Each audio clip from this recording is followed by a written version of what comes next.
Jupiter has many moons. At the moment it has 95 moons. But what if we took all of them and combined them into a single planet? But this time, not in the cold depths of the solar system, but right in Earth's orbit in the habitable zone. What would come out of that? Could life arise there? Or in general, what kind of planet would it be? Today, we're going to test this in the Universe Sandbox simulator. Let's go! So, as you can clearly see here, these are the 4 primary and most significant moons of the gas giant Jupiter, specifically Io, Callisto, Europa and Ganymede. Everything will be colliding at a very low speed. And besides these primary main moons, I've also thoughtfully added one more additional moon here. It will sort of take the place of all the other moons of Jupiter. Of course, if you compare all the other small satellites to those, even if you combine them, those moons would make up less than 1% in size. You can clearly see everything on the diagram here. Here, I've set the radius to 100 kilometers and that's the mass. So let's just have this kind of object as well. As you can see, Ganymede is located here. The orbit isn't shown yet, but after the collision it will appear. There will be a collision and Ganymede is right where Earth's orbit is. Basically, I just took Earth and replaced it with Ganymede. Also guys, I'll mention that all these satellites will be colliding at a very low speed. For example, Callisto will collide at this speed. Here it's 0.23 kilometers per second. It's the same with Io, and Europa is moving at the same speed. And this object here is also moving at a very low speed. And time is passing at 10 seconds per second. The collision is about to start any moment now. I'll open up Ganymede's parameters for you. And right at the moment of collision, you'll be able to observe how Ganymede's radius and mass increase. So, watch the collision and pay attention to the characteristics of the main object, Jupiter. Ganymede is the largest moon of Jupiter, which is why I'm crashing all these objects into it. Meanwhile, the collision is already beginning. Here we see the collision happening at a low speed, so Ganymede won't really be harmed. But still, I think it'll heat up anyway because, well, huge objects are colliding with it. I'll speed up time to 30 seconds per second. Let's look at the parameters. We can see that it's not really increasing yet, but now it's starting to grow more. Wow, look at how many waves are passing through here, just like on water. Yeah, now water is appearing here, tsunamis are rushing in from all sides. Here's Europa, that small object. It's already fallen. Oh, Ganymede is increasing in size. Let's see, I'm slowing down time, so everything happens more slowly. And what if we take off the space goggles? See, because these objects are being cut out at such a slow speed, even with our human eyes we could watch all of this without going blind. More than a second is passing now, look, 2 seconds per second. Ganymede keeps growing and growing. Its mass is already almost 6 times that of the moon, and its radius is now 0.61 of Earth's radius. Not bad. And we can see the gases spreading out. Ganymede is still continuing to grow. Oh wow, it grew even more. Awesome. It's growing before our eyes. Its mass is already 7.5 times the moon's, and its radius is 0.68. It's unlikely to reach Earth's radius. By the way, its density isn't very high, just 1.62 grams per cubic centimeter. And now Callisto is the last object that hasn't fully merged yet, but it's about to. Let me turn on the flashlight and see how it all looks from every angle. So this is how everything looks here. Callisto is about to fully merge. Yes, Callisto has merged and here Europa collided. This is how it looks here.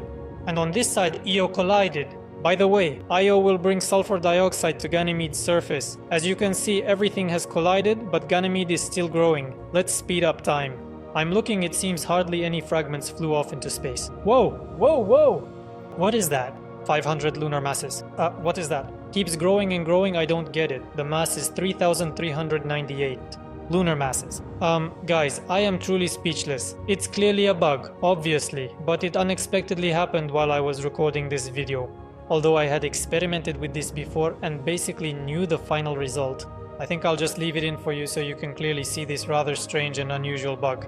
Anyway, 41 Earth masses. Incredible! That's even 13% of Jupiter's mass.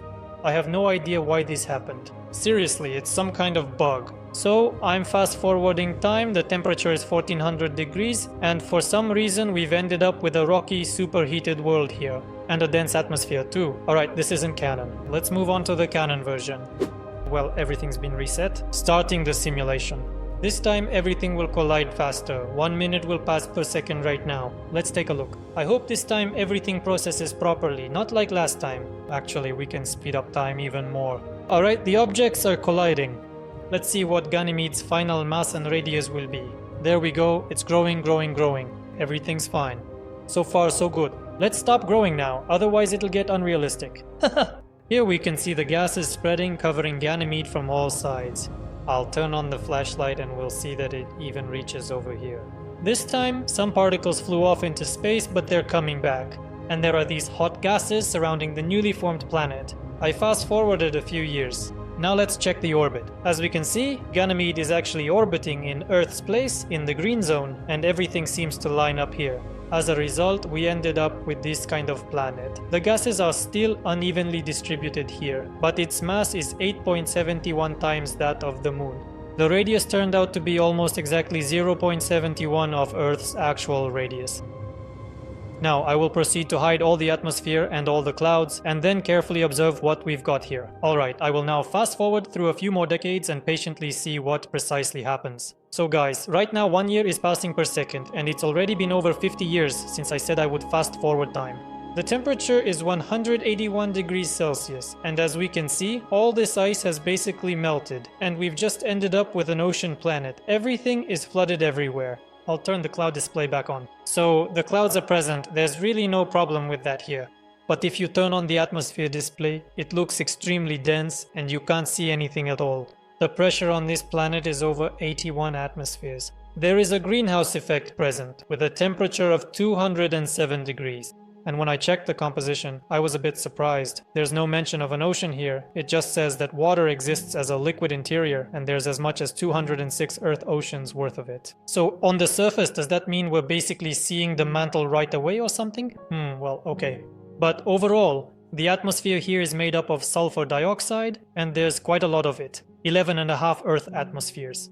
I think it's not hard to guess which moon this element came from. There's also a fair amount of carbon dioxide, 5.5 Earth atmospheres. There's 326 Earth atmospheres worth of water, which is of course a huge amount. And there's also quite a lot of ammonia, 5.5 Earth atmospheres. So these are 4 elements, and all of them are present in significant amounts on this planet.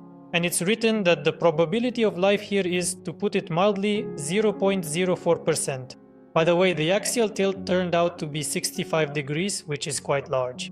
And a day on this planet lasts 262 hours. The distance from the Sun is 1.17 astronomical units. And this is the planet we ended up with, if you look at it with realistic sunlight. But that's not all. Now comes the second part of the experiment. And in this part, I want to create some continents here. Also guys, I forgot to mention that when I fast forwarded time, all the gases spread evenly across the entire planet. First, let me carefully remove this ice and melt it completely. For some reason all the clouds disappeared after that. Oh well. It looks like some silhouettes are starting to form. And now I will utilize the surface editing tool. Here, you can simply select height and then just go ahead and meticulously make these expansive continents. Although I am diligently trying, absolutely nothing is working out as intended. Alright, then let us use the good old reliable method by significantly lowering the sea level. Oh, I just pressed minus once and all the water just disappeared from here. Well, that's not smart, that's just not serious. Anyway, I collided all these objects again. I'll speed up time so everything happens faster. So this is the kind of planet we ended up with again. Let it cool down and I'll try again. It seems to have cooled down. This time we have an average temperature of 198 degrees Celsius and a mass of almost 10 moons. If we hide the atmosphere and clouds, here we have once again the same ocean planet. But as I understand it guys, to create land here I'll have to add water separately because there's just no way to remove it from here. If I try to reduce it here, the planet turns out like this. But maybe now, if I move the sea level slider, everything will turn out as it should. But here you really need to add just a little bit. I noticed that the sea level just disappears from here. So I'm trying to add a little bit. Alright, it seems to be working slowly taking my time, because here things might not turn out the way you want right away. Okay, well, it looks like something worked out, although for some reason there's a lot of ice here. Alright, the sea level is at over 8 kilometers. Well, I can already see that all the water I poured out, so to speak, is unfortunately starting to evaporate. Because here the average temperature is 196 degrees, but the pressure is 85 atmospheres, and maybe that will at least save some liquid water at the poles. So I'm speeding up time and let's see how this planet will transform. Let me focus. 1 month passes per second. It seems like the situation is stable. It looks like the water isn't evaporating. Well then let's count that as a success. Although it seems like the water is slowly disappearing here, but it's happening very slowly. But of course, unfortunately, no vegetation has formed. After all, the conditions are very unsuitable. And if you turn on the atmosphere display, the planet looks like a second Venus.